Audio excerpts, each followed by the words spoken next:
নবীজি বলছেন সাল্লাল্লাহু আলাইহি ওয়াসাল্লাম, একজন সৎ এবং অনেস্ট ব্যবসায়ী কিয়ামতের মাঠে নবীদের সাথে থাকবে ইনশাআল্লাহ।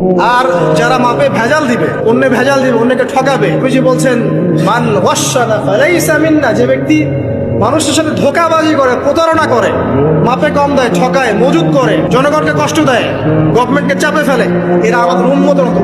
আমাদের ব্যবসা করলেই যে পার পেয়ে যাবে এমন নয়। ব্যবসা করতে হবে করার মতো আমানতদারিতার সাথে, অবশ্যই মাপ ঠিক রাখতে হবে, মজুদদারি করা যাবে না, আমাদের পণ্যের ভেজাল মিক্স করা যাবে না।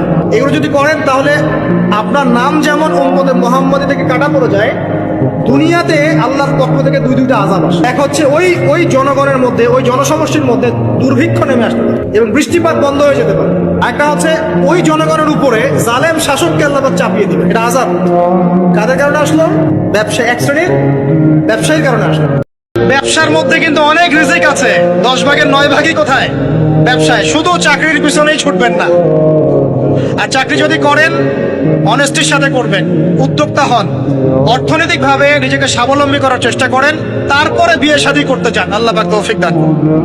না হলে ছেলে মানুষের সম্মান কমে যায়, ছেলে মানুষকে হাত পাততে হলেই সম্মান কমে যায়।